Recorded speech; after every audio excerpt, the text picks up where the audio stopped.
من أزواجنا وذرياتنا قرة أعين وجعلنا للمتقين إماما أولئك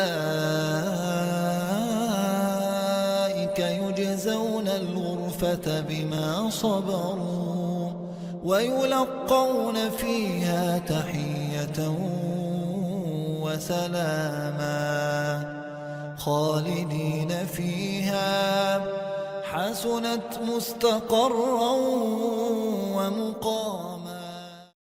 أعوذ بالله من الشيطان الرجيم. بسم الله الرحمن الرحيم. الحمد لله وحده والصلاة والسلام على من لا نبي بعده وعلى آله وأصحابه كما أراد. أما بعد، فقد قال الله عز وجل في كتابه العزيز: وعباد الرحمن. وقال الله عز وجل في مقام آخر: والذين يقولون ربنا هب لنا من أزواجنا وذرياتنا قرة أعين واجعلنا للمتقين إماما أولئك يجزون الغرفة بما صبروا ويلقون فيها تحية وسلاما. صدق الله العظيم. Alhamdulillah, all praise is for Allah subhanahu wa ta'ala, the generous, the most kind, the one who has given us the ability, the tawfiq to be here for the last 10-11 weeks, uncovering the beautiful characteristics and traits and qualities of His most merciful servants, the Ebaadur-Rahmaan. Alhamdulillah, today we are coming to the conclusion and one of the most penultimate ayat in which Allah subhanahu wa ta'ala mentions what the Ebaadur-Rahmaan do. And as I said, that this is a journey of these individuals who are journeying through life, and they are maturing and they're growing, and Allah subhanahu wa ta'ala is nurturing them, and then how they come to this particular point in their life and they make this heartfelt dua for the future generation. So inshallah al-Aziz will be unpacking that today. So the Ebaadur-Rahmaan is a very, very intimate and beautiful journey of the qualities and the characteristics that Allah subhanahu wa ta'ala wants every single one of us to have. This is not a VIP group or a club where you have to pay this membership in order for you to get into. No, this is an open invitation given to us by Allah subhanahu wa ta'ala, that don't just be Abdullah or Ibadullah, be Ebaadur-Rahmaan, be these very, very high-end, these exclusive, merciful servants of mine. And for that you just need to come towards me, and Allah subhanahu wa ta'ala will open His gates of mercy and rahmah and barakah and khair, inshaAllah. So the Ebaadur-Rahmaan, they have a dynamic relationship. The first relationship that they have is with the world and everything that is contained within the world, i.e. how they interact with one another, how they interact with their friends, with their family and with their enemies, how they interact with the environment that they are living in. And then Allah subhanahu wa ta'ala is also showing us that how they showcase their relationship with Allah subhanahu wa ta'ala, and whether they obey the commands and how they obey the commands of Allah azza wa jal. And this is something that we have to look at as well within our lives. We have the mu'amalat of the dunya and we have the ibadat of Allah subhanahu wa ta'ala. We have to balance both in both hands and make sure that we are successful in the mu'amalat and also in the ibadat of Allah azza wa jal. But one of the things in this particular verse, or the final verses that we'll be discussing today, is that the Ebaadur-Rahmaan are not these selfish or insular people, that they just want everything for themselves. Normally when you have these high-end, these VIP, these prestigious people, they keep everything to themselves. It's just, I don't want you to have what I have, this is just for us VIP people. But the Ebaadur-Rahmaan, they are ones who want to share the mercy and rahmah of Allah subhanahu wa ta'ala. They want to share the treasures and the beauties and the rewards of Allah subhanahu wa ta'ala wherever they go. So they're not these selfish, these insular people. They want the best for themselves, and they also want the best for all of those that are around them. And this is one of the characteristics that the Messenger sallallahu ta'ala sallam mentions, that يُحِبُّ لِأَخِيهِ مَا يُحِبُّ لِنَفْسِهِ, that you love for your brother the same thing that you love for yourself. You want to be the special servants of Allah. You want to be close to Allah. You want to be in the highest heaven with Allah subhanahu wa ta'ala. You want to have all of these things. Then Ebaadur-Rahmaan also want all of these things for their brothers and their sisters, for their family and their friends as well. So Ebaadur-Rahmaan, they realize that the success of a nation, the success of a community is via the individual being sound and being well, and then them sharing that soundness and that wellness with the rest of society. So if you think about it, if you are an Ebaadur-Rahmaan, one of the servants of Allah, merciful servants of Allah, then you will try to make your wife and your partner and then your son and your daughter and your family members also have these beautiful characteristics as well. When you are sound, then the people around you will become sound. So when you are the nucleus, when that is sound, the family becomes sound as well. The community and the society become sound. So the Ebaadur-Rahmaan, they recognize that this is the journey that they undertook. At the beginning, it was just about them, how they walk and how they talk and how they interact and all of these things. But now it's becoming about something which is far greater, as they have evolved through society and the world, and now they want to share this beautifulness with the rest of society as well. So they realize they are the change, they are the catalyst, and they are the source of goodness and khair, then want to share that source and goodness with the rest of people. So this leads us to this particular dua that we will be translating and unpacking today. وَالَّذِينَ يَقُولُونَ رَبَّنَا هَبْ لَنَا مِنْ أَزْوَاجِنَا وَذُرِّيَّاتِنَا قُرَّةَ أَعْيُنٍ وَاجْعَلْنَا لِلْمُتَّقِينَ إِمَامًا. We come to this particular dua at the end of all of the characteristics that Allah subhanahu wa ta'ala has mentioned thus far. So the question that comes into my mind is that is just this another dua that they are asking? But no, it's not just a dua. It's an attitude, it's a meaning, it's a purpose that underpins the dua, the kayfiyah, how they are asking and why they are asking, and not just for themselves, but they're asking for something which is far greater. And the world that we live in is all about being very, very selfish. That you want the fame, you want the likes, you want everybody to follow you, and you want all of the things in life. But the Ebaadur-Rahmaan, they want to share everything else with the rest of society. So Ebaadur-Rahmaan want their worship not just to be contained with them. What happens generally that, if you have somebody who's very, very successful, successful people, they prepare their proteges. They prepare the future generations after them that they can continue on with their work. This is why we have children, that we want our children to continue the work that we have started. So the Ebaadur-Rahmaan, they don't want all of their beautiful characteristics that they work so hard in their lifetime just to stop and to finish with them. They are concerned that they want their worship to continue in their children, to continue in their future generations with their offspring, and for them to benefit not just themselves but also for many, many generations to become. What do we try to do? We live in this world and we work really, really hard and we leave inheritance. The house will benefit my child, or the property will benefit this person or that person, or all of these inheritance. We try to leave some benefit for our family and for the future generations. But the Ebaadur-Rahmaan, they're not worried about this physical things to leave behind. They're more worried about leaving all of these beautiful traits and characteristics and instilling them within their children so that they can carry on that particular legacy. So the Ebaadur-Rahmaan, they recognize the finiteness of the dunya, and they know that death is inevitable, and they are preparing for their return back to Allah subhanahu wa ta'ala. And this is why at this particular point towards the end of Ebaadur-Rahmaan, they make this dua, that they say, "Oh, our most benevolent Lord, grant us what? Righteous spouses and wives and children will become the coolness of our eyes, and that we can become the imams, the leaders of the muttaqeen." This is the particular dua that we will inshallah unpack today. So Ebaadur-Rahmaan, they recognize that they themselves are the leaders and the role models for their family.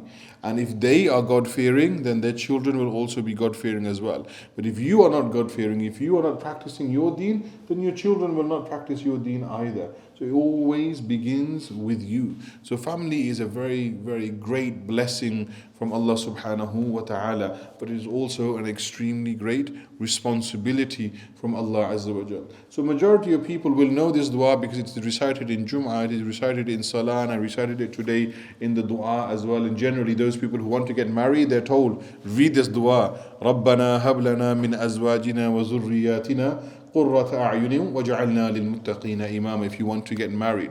But this sequence is very, very important. You can't just make this dua and not do anything about it. No, you have to first become from Ebaadur-Rahmaan, all of the characteristics that we have mentioned. After you become a good, sound, spiritual person and merciful person, connected to Allah subhanahu wa ta'ala, then you say, oh Allah, make my children and make my spouse as well a reason for my coolness and for my delight and for my success. You're asking Allah these 5 things: a spouse, children, then sukoon and delight in your life, and then for you to be a good role model for them and to leave a legacy behind. This is the whole crux of this particular dua. So the Ebaadur-Rahmaan, what are they essentially saying in simple terms? They're saying, Ya Allah, grant me a partner, a spouse, a wife or a husband.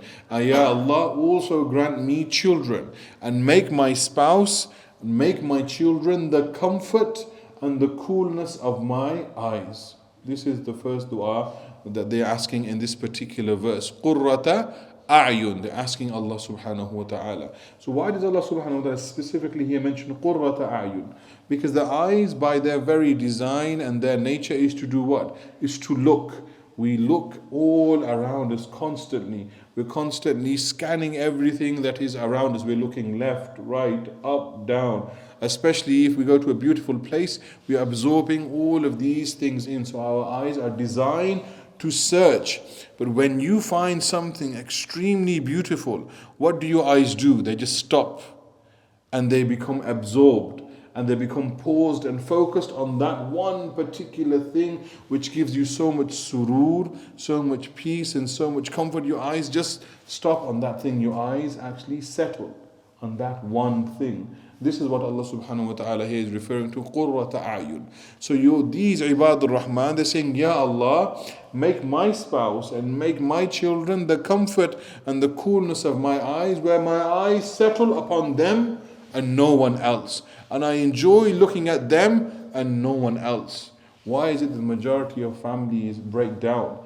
Is because the husband's eyes are not settled on his wife. The wife's eyes are not settled on the husband. You're not happy with looking at your own children. You're constantly looking for other children who are better than your children. You're looking for other spouses and other wives and other husbands who are better than your spouses. But this is not what Ebaadur-Rahmaan do. No, they find somebody, and then they keep their eyes fixed on that individual. So they enjoy looking at their spouse, at their partner. They enjoy looking at their children because it's a source of comfort and sukoon and bliss for them.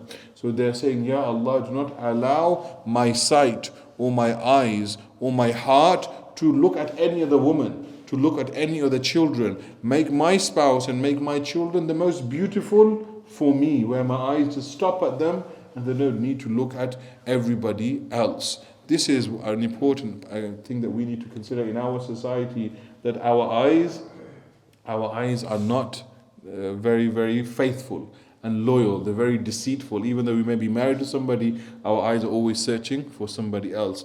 But Qurrata a'yun means you are happy and you are settled and you are comfortable with your spouse and your partner and with your children. You're not comparing your wife, you're not comparing your husband, and especially you're not comparing your children. Oh, fulane na bachche bade change hain, fulane ni wife badi changa khana banani. No, you're not doing any of this thing. You're happy and you're content with what Allah subhanahu wa ta'ala has given you. This is Qurrata a'yun, the peace and the comfort of the eyes and also of the heart. So this is the dua that Ebaadur-Rahmaan are doing. يَقُولُونَ رَبَّنَا هَبْ لَنَا, gift us, grace us with a spouse. So if Allah subhanahu wa ta'ala has enabled you to get married, then keep your eyes fixed in your marriage. If Allah subhanahu wa ta'ala has given you children, then keep your eyes fixed to your children and not look elsewhere. This is a gift. And when you do not use that gift and you abuse that gift, then that gift is taken away. Why are families breaking apart? Why are children all up here and there? Because the people within the family are not content with what they have. They always want more and more, or better and better. So this is a dua of Ebaadur-Rahmaan, sincere, heartfelt dua to Allah Azza wa Jalla to give them these partners and also these children. But dua is a very beautiful thing because it is always coupled with something else, very much like Iman. In the Quran, Allah subhanahu wa ta'ala always mentions Amanu wa amilu salihat. Iman always comes with amal. And similarly, dua as well, it always comes with amal. You can't just do a dua and just sit there. Allah, give me £1,000 and you're not going anywhere. Allah, give me a righteous wife and you're not even going out, or even going on muzmatch or anything like that. You have to do something about it. So even dua has to be coupled with the amal. This is what Allah subhanahu wa ta'ala is teaching us, that, oh Allah, if you want shifa, go out and get the dawai if you want to have that shifa. You can't just get shifa sitting at home. Ya Allah, you want a good job? Then get up and make a CV and go out and do something. Ya Allah, I want a righteous spouse and I want children. And Allah subhanahu wa ta'ala is saying, fine, become Ebaadur-Rahmaan, become a decent human being, follow my Quran and Sunnah, and then I will give you a righteous spouse, and then I will give you a righteous children as well. But the problem is, we overstep and we jump all of these things.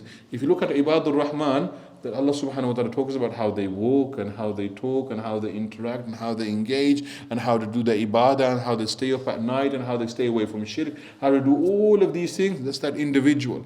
And when that individual is going through all of these stages in life and he's perfecting himself through every single stage, now he is ready. He's a mard, as they say, or he's a man who has become a true woman. Now he's ready to say, you're worthy of getting married. You're worthy of sharing these beautiful qualities with a partner. But what happens this day and age, we don't prepare ourselves. We are not developing or preparing mature men and women, and they skip all of these things and they jump into marriage, and then the marriage, it doesn't float, it sinks. Because those people are not ready, they don't understand what they have asked for, they don't understand or appreciate the quality or the gift that they have been given by Allah subhanahu wa ta'ala. So if you want to have comfort and coolness in your eyes, in your relationship, then you have to make sure that you try to at least instill some of the characteristics of Ebaadur-Rahmaan. But then the next thing that Allah subhanahu wa ta'ala is mentioning in this particular verse, when Allah subhanahu wa ta'ala mentioned قُرَّةَ أَعْيُنٍ, that Allah saying that you have to work for things. You made this dua, now work for your relationship. Relationships don't just develop on their own and they stay. They go up and they go down. You have highs and you have lows. You have difficulties and you have ease in your relationship as well. So Allah subhanahu wa ta'ala is saying that if you've made this dua, you have to work for your relationship as well, which basically means you have to spend time with your wife. You have to spend time with your children, quality time. And what is happening in this day and age, that the husband is not spending quality time with his wife. The husband or the mother or the father is not spending good quality time with their children. They're just so tired, tang nakar, move away, stay away from me, eat your breakfast, go to bed, and that's it. There is no quality time. You've done this dua. You've gone through this entire journey in your life. You finally got married. You've had this beautiful wife and beautiful children. And now when you actually need to do the amal, the dua was there, but dua is connected with amal. I will give you a wife. I will give you children. But the amal is spend time with your wife. Spend time with your children. Why is it the majority of relationships are up and down? Because we are not spending quality time with our spouse. We are not spending quality time with our children because we don't understand them. And our children say to us, you don't understand me, you don't know what I mean, etc. They're screaming and shouting at us because we did the dua, but we didn't do the amal to follow on with that dua. So quality time is a very important factor if you want that dua to succeed. If you want your relationship to prosper, treat your spouse with respect and with honor and with dignity, and be there for your spouse and partner, and be there for your children. Allah subhanahu wa ta'ala reminds us that we are responsible. If you're a mother, if you are a father, we are responsible towards our children, and equally we are responsible towards each other as well as partners. We will be questioned about how we spent time with one another in our relationship. If you're doing 12-hour shifts, if you're doing nights all the time, when are you going to spend time with your wife? When are you going to take her out? When are you going to have good quality time together? If you're never at home, when are you going to do the tarbiyah and the akhlaq and the deen within your children if you're always working?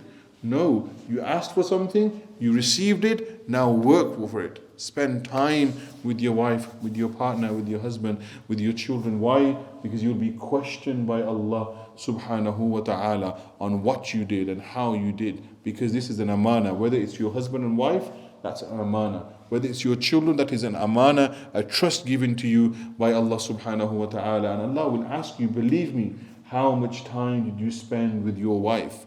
Not just passive time, that you're in the same room, you're in the same house. No, how much quality, active time did you spend with your partner, with your children? How much akhlaq did you actually give them? Did you sit down with them and say, beta, or my beti, or my wife, or my husband, that this is how people used to treat me, and I used to walk away, hona, and I used to say salama to them. How much do you share with your life experiences with these individuals, that I never used to do zood, I never used to do lagh, I never used to do this, I never did shirk, I used to stay up in the middle of the night. How much time do you spend together praying together? How much akhlaq did you transfer from yourself into your wife, transfer from yourself into your children? Or do you just expect Maulvi Sahib padha denge, send them to the masjid for 1 hour out of 24 hours, and then Maulvi Sahib will teach them everything? Your child, Allah gave him to you. Maulvi Sahib didn't, give birth to that child. You gave birth to that child. You and your wife, your partner. It is your responsibility, your amana Allah gave you. You will be questioned, how much akhlaq did you put into your child?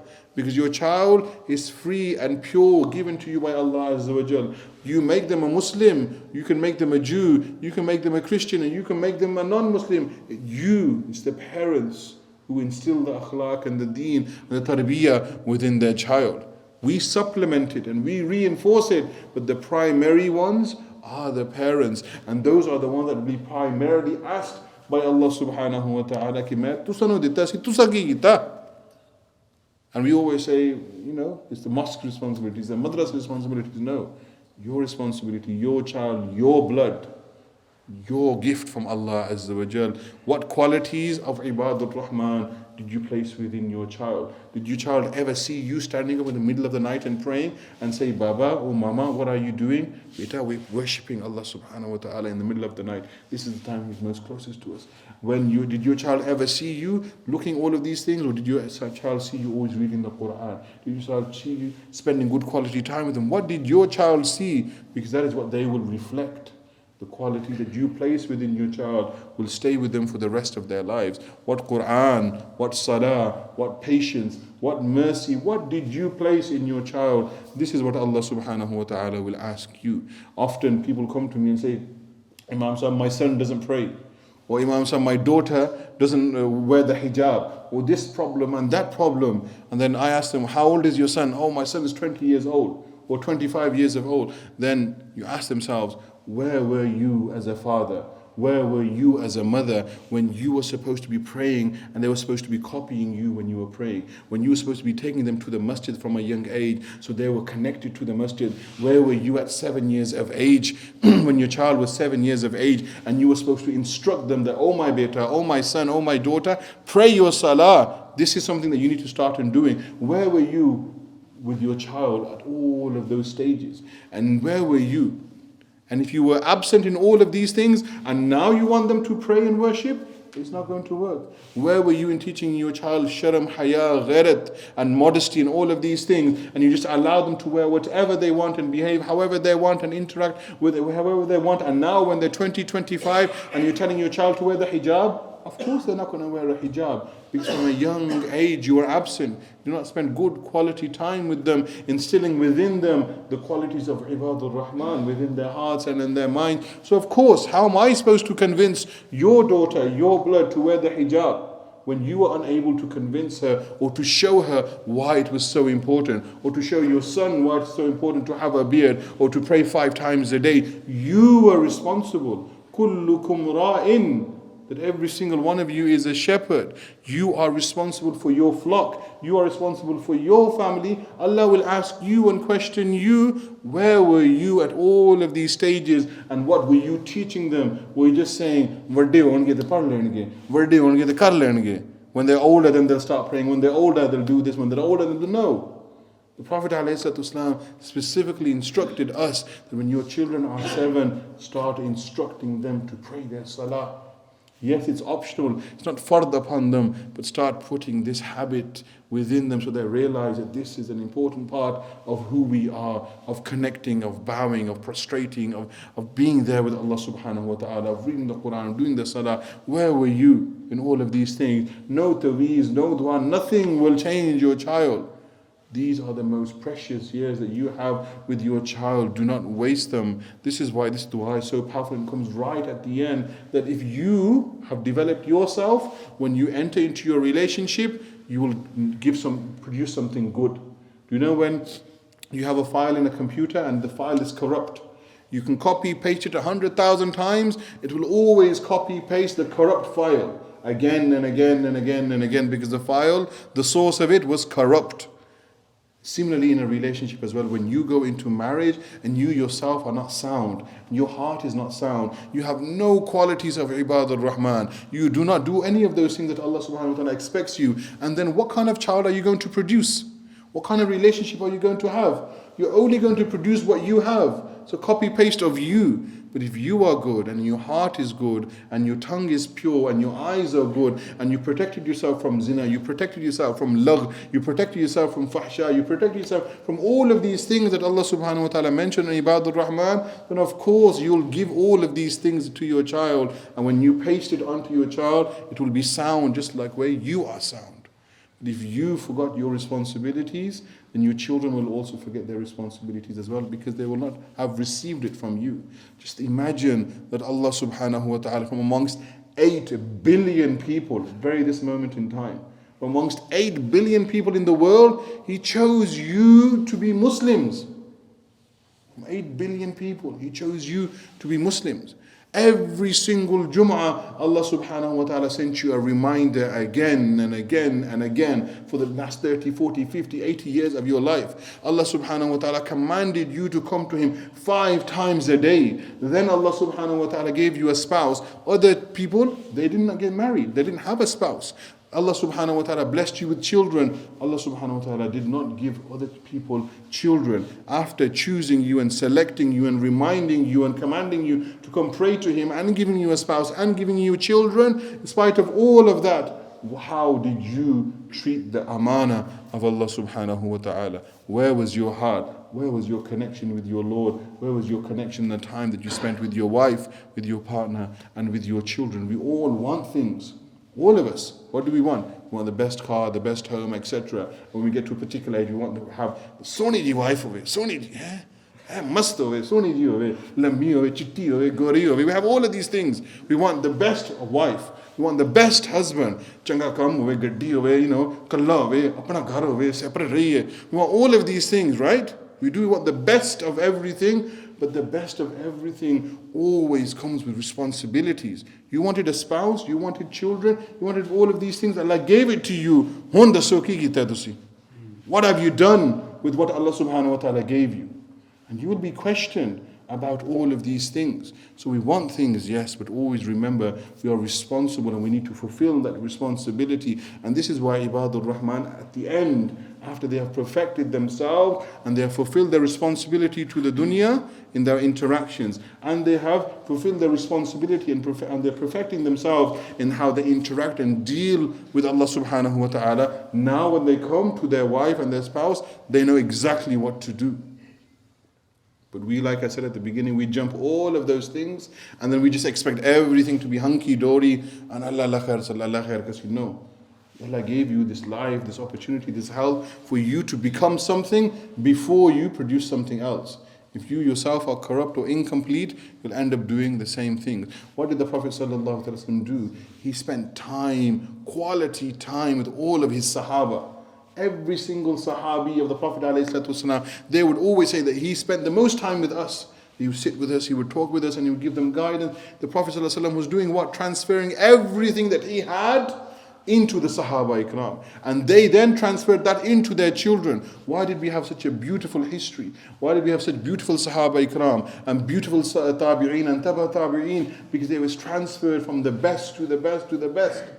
But then when people started becoming further and further away from the truth, then look at then what happened, the shambles that happened to our own empire and our civilization and our history, because we got further and further away from the truth and we forgot our responsibility to Allah subhanahu wa ta'ala. So this dua is no ordinary dua. People just say it all the time, oh Allah, give us changiji wife, give us changaja husband, oh Allah, give us children. Theek hai. What, are you prepared for your wife? Are you prepared for your children? Are you really want qurrata a'yun? You can't even provide that source and peace for your wife and you expect it from them. Then Allah subhanahu wa ta'ala doesn't finish this ayah at that particular point. Allah subhanahu wa ta'ala continues to say, وَجَعَلْنَا لِلْمُتَّقِينَ إِمَامًا وَجَعَلْنَا لِلْمُتَّقِينَ إِمَامًا. That, oh Allah, give us the spouse, give us our children, give us this coolness and sukoon within our lives, but also, وَجَعَلْنَا لِلْمُتَّقِينَ إِمَامًا, also make us imams, role models, and leaders for muttaqeen. And now this is no ordinary dua, because we might just think, oh, TK Imam and TK Namaz for us and that's it. No, it's much more profound than that. This is a very, very ambitious and high level aim. Imagine asking your child today, what do you want to be?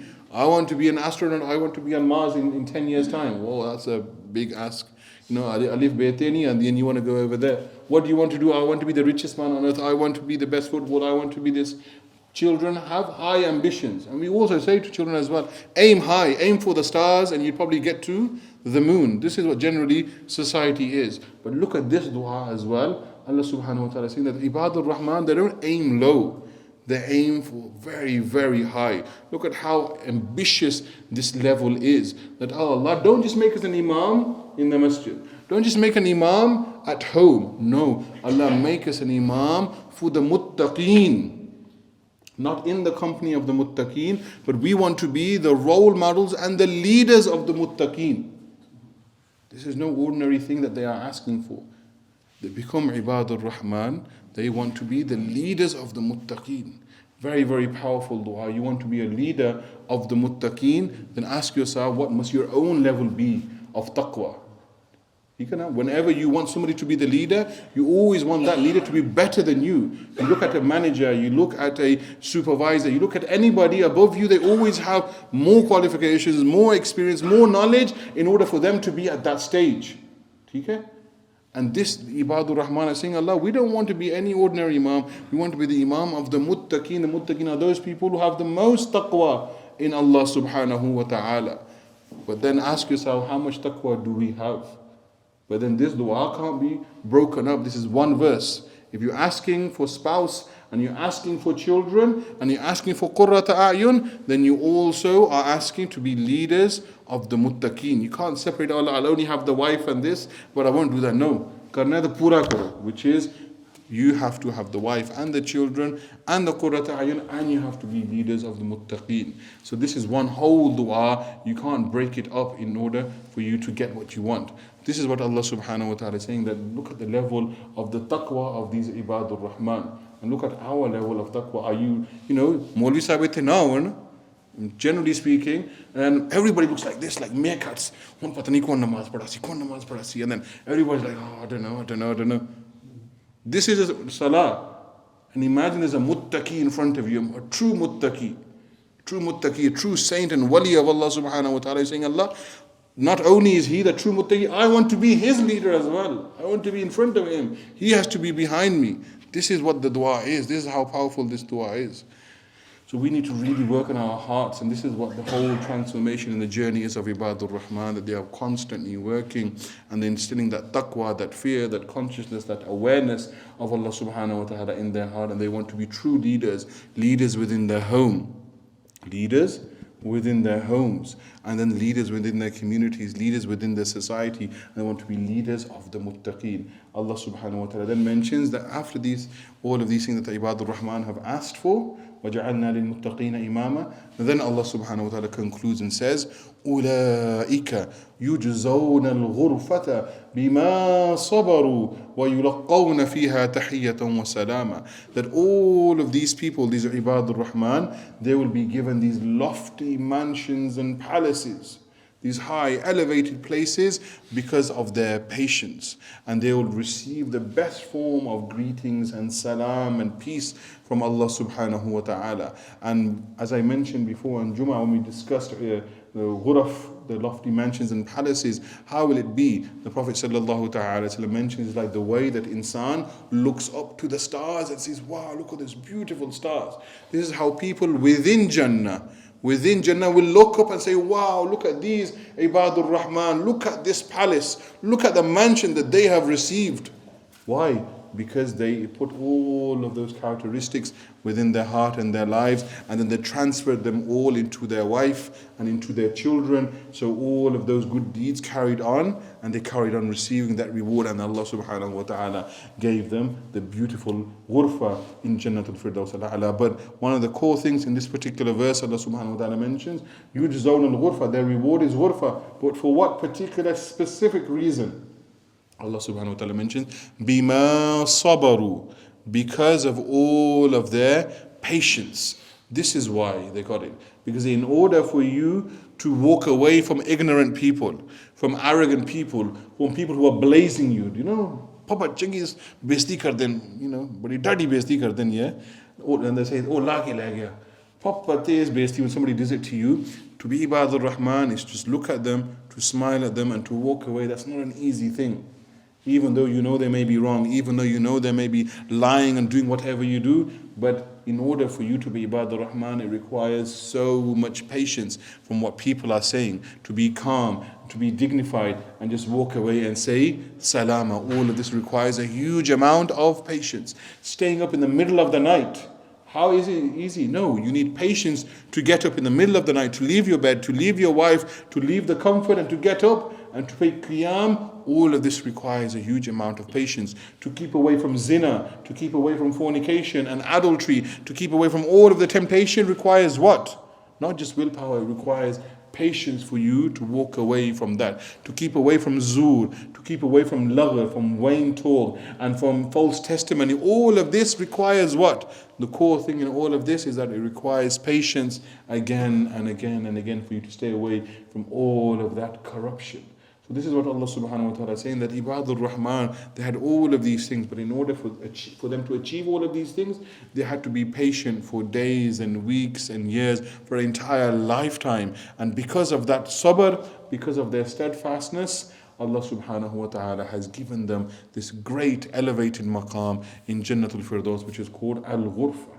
So the dua of Ebaadur-Rahmaan is a very, very beautiful dua. It's not just a dua to get married and to have children, but it's the conclusion of the entire lifetime of a journey where they have gathered all of these gems from Allah Azza wa Jal, and they've instilled them within their heart, and they are practicing them, and now they are transferring this onto their wife and their children and their future generations. An amazing journey of the Ebaadur-Rahmaan, the special people of Allah subhanahu wa ta'ala, who at the beginning they recognize that they belong to Allah subhanahu wa ta'ala, that the only pehchan that they have is not the pehchan, not the recognition from people, from society or labels, anything like that. No, true recognition and pehchan is from Allah subhanahu wa ta'ala. And the best one is when you are recognized, and not just Abdullah, but Ebaadur-Rahmaan, from the servants of Allah subhanahu wa ta'ala, and how they walked and how they carry themselves in humility, and they speak with other people in dignity and in calm and in peace, how they stay awake at night in ruku and in sujood praying to Allah subhanahu wa ta'ala, how these people are begging Allah subhanahu wa ta'ala to keep them away from the fire of hell. Not even for a moment do they want to enter into the fire of hell. These people, وَالَّذِينَ إِذَا أَنفَقُوا لَمْ يُسْرِفُوا وَلَمْ يَقْتُرُوا, that they are earning halal, and they are earning tayyib, and they're living a balanced life, a moderate life, and they're not spending extravagantly, ostentatiously, but they're spending wisely on the dhururiyat, and they are grateful to Allah subhanahu wa ta'ala, and they are not miserly either. When it's a time for them to give, They give openly in the way of Allah Azza wa Jal. They never ever do any form of shirk, open shirk or hidden shirk, and neither do they harm any other individual or human being or creation, neither do hurt anyone or kill anyone in any way whatsoever, neither do they ever fornicate or commit adultery of the eyes or the hands or of the privates. They are those who are constantly doing tawbah to Allah subhanahu wa ta'ala, repenting and turning to Allah subhanahu wa ta'ala, and after the tawbah they are doing continuous good actions and deeds with the hope that Allah subhanahu wa ta'ala will substitute their bad actions and convert it into good actions. They are not participating and witnessing falsehood, any form of indecency or immorality or love or vain talk. They're keeping away from all of those things, and whenever they are reminded of anything from Allah subhanahu wa ta'ala in the Quran or the Sunnah, their hearts tremble and they turn to Allah Azza wa Jal with their ears, with their eyes and with their heart, and they say Sami'na wa ata'na. They are ready to obey all of the commands of Allah Azza wa Jal and not just disobey and listen to one thing and out the other, but they apply everything that they learn from Allah Azza wa Jal. They are not just selfish people who just want to do this for themselves, but they are concerned for their spouse, for their partner, for their children and the future generations, and they are placing all of these treasures into the lives of those people that they love. And they just don't want to be ordinary people, they want to be leaders and role models for the muttaqeen, not just ordinary people, for the muttaqeen. So their own level of taqwa must be immensely high in order for them to be muttaqeen. And they are those who are perpetually steadfast, constantly patient with everything that comes their way, awaiting the day where they will be blessed and rewarded by Allah subhanahu wa ta'ala with the ghurfa, with those lofty palaces and mansions from Allah Azza wa Jal. So may Allah subhanahu wa ta'ala enable us all to act upon all of these beautiful characteristics that we have learned over the last 3 months or so, and enable us to share these beautiful things with our spouses, with our partners, and be sincere and steadfast and patient with everything that Allah subhanahu wa ta'ala has taught us. وَقُولِ قَوْلِ هَذَا وَاسْتَغْفِرُ اللَّهَ لِي وَلَكُمْ جَزَاكُمُ اللَّهُ خَيْرًا.